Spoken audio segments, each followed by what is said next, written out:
Hi, my name is Minh, and this is the presentations on applying technology leadership knowledge on finding an appropriate leadership style for Microsoft. So Microsoft is a technology company founded in 1975 by Bill Gates and Paul G. Allen. Their most known products are the Windows operating system lines. Their initial missions was to focusing only in software development because Gates and Allen believe in the ever-rising and limitless power of computer and software. The company suffered from an era of stagnations and decline under the next CEO, Steve Ballmer, and it is not until Satya Nadella becoming the current CEO that Microsoft flourish began. The current mission has evolved into creating innovative technologies to enhance life and creating unsustainable futures. The most important targets are young adults and adults, especially students and professionals from 16 years old and up. The company structures had 2 engineering divisions, cloud and AI with experience and devices, 7 functional divisions, and 2 regional divisions, USA and international. Microsoft has really great advantages. For example, a focal point of management in their CEO. Their divided engineering division structures encourage employees to work in the preferred field based on expertise and experience. Their current cooperative stance allow for more opportunities of working together and growing together with old rivals like Google, Apple, and Amazon. Microsoft is very appealing to younger workforce because of their concerns over social dilemmas and problems. For example, health of the Earth citizen, the current pandemic, of course, and race and gender equality. However, the company still harbor rather major problems. So, for example, with only 2 regional divisions, USA and international, there's a certain negligence toward branches outside of the state. So when we decide which style should be applied, we should also take into considerations the effects of the cultures of the branches outside of the state. And before Satya Nadella becomes CEO, Microsoft usually pitted employees against one another. For example, identifying the person who performed the least effective and punish them. And this creates a lot of stress and destroy morale and trust. Many talented staff decide to leave the companies, and this put Microsoft developments in a blockade. So our chosen leadership style should also solve this problem, or actually negate it. So I will be applying Padgo theories. So especially the 3 leadership style right here. So the first style is directive leadership, which means that leaders will set concrete objectives. They will be guiding employees to achieve goals by enforcing rules and regulations. They will also provide clarifications and remove obstacles when needed, and they could enforce a reward and punish system. Meanwhile, the supportive leaders will try to understand the employee needs, struggle, and welfare, and striving to help them. This style has a direct negative effect on job stress, which is a very great advantage. And lastly, the participative style. The leader will try to include employees in the decision-making process so they can all come up with decisions together. They will try to encourage employees to communicating and adding values to the company. We can expect a boost up in satisfaction, morale, and performance. So I'll be reviewing multiple research and studies of this style in actions in real-life scenario. So with study number 6, they decomposed directive leadership style into outcome directiveness, which is the degree of a leader focusing on their preferred choice, and the process directiveness, which is the degree of a leader focusing on the process of bringing people together and working toward a common goal with a common decision. So 3 studies on leader directiveness was carried out in a variety of group contexts and methods, and they all suggest that even though outcome directiveness are important, there should be an emphasis on process directiveness instead, because it usually leads to better results and better quality of decisions. And then the leader can actually expect a boost in confidence and leader support from subordinates and better decisions altogether. So what I'm trying to say is that directive leaders can be effective while being bold, opinionated, and allow freedoms to their staff. Paradoxically, when a leader focusing on too much with the essence of the outcome, they tend to perform worse.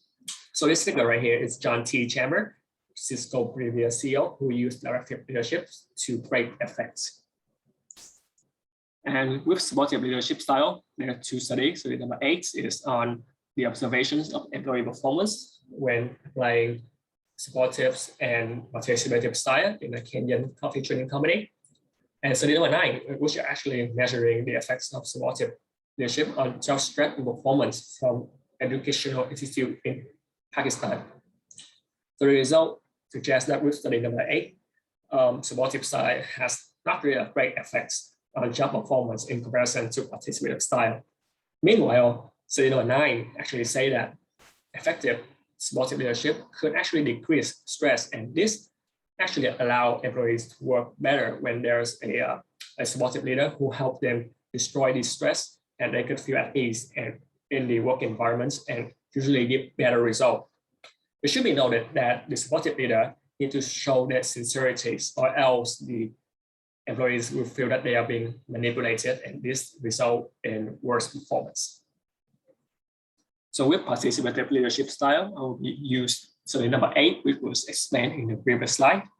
This study actually suggests that participative style has a positive effects on work performance in comparison to like supportive leadership style. However, this could slow down decision-making process because of the multitude of opinions and ideas. So leaders need to be decisive with the time needed. And this style should be used when teamwork is the most important aspect of the project. You might ask, why is there a difference between the result of the study number 8 and study number 9? Well, my guess would be the difference of cultures between Kenya and Pakistan. So in the next slide, we will be reviewing such significance of cultures. So USA, Canada, Australia, Germany, UK, China, and Japan are the most important branch of Microsoft, and I divided them into the Anglo clusters and the Confucian clusters.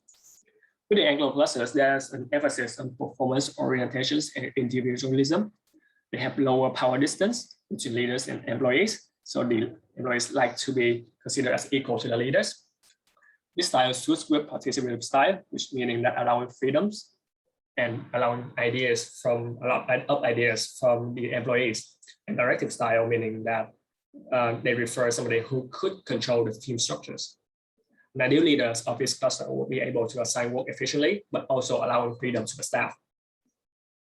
On the other hand, the Confucian clusters has a focusing more on collectivisms and higher power distance between leaders and employees. So employees usually feel fine with the with leaders actually carrying out and deciding without asking the employees.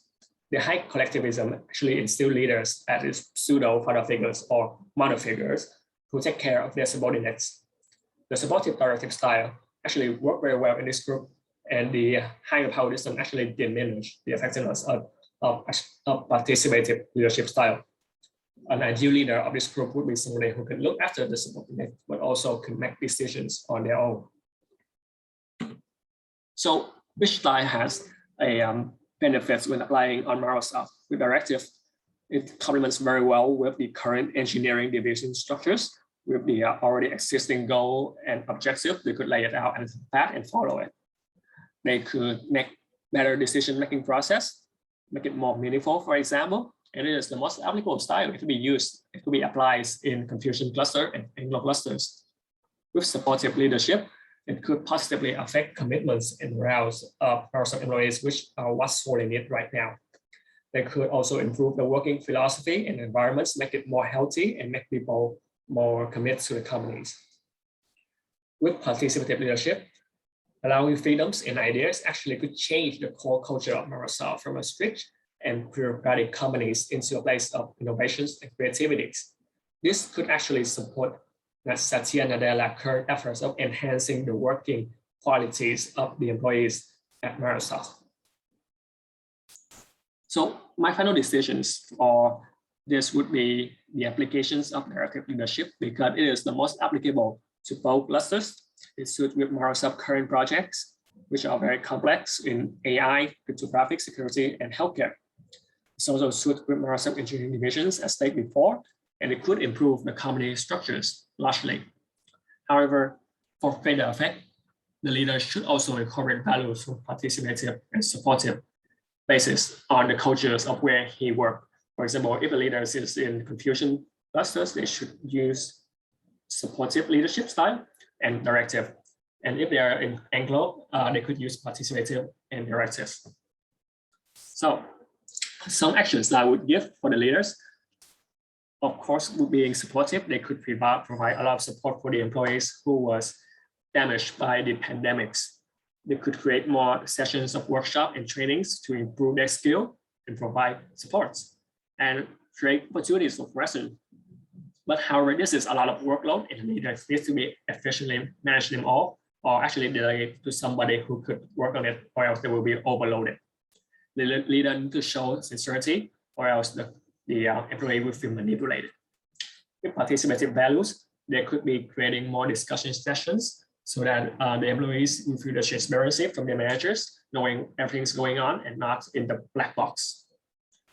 Leaders create an inclusive environments where skin colors, sexual orientations, all kinds of that sort of things are not judged. They could listen more to their subordinates and talk less. However, the participative leaders need to be decisive when there are too many ideas pulling away from the original agenda, or else they will be muddled up and there's no way to escape with such many ideas.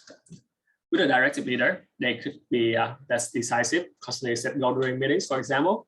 They could be enforcing punishment and reward system and assign responsibility based on expertise and reference. Also, they should not be shying away from giving bold praise and constructive criticism. However, the leaders for this value should not focusing more on outcome, but actually the focus of the process of directiveness itself. And they should incorporate other values from other side for greater effects. And thank you for listening to my presentations.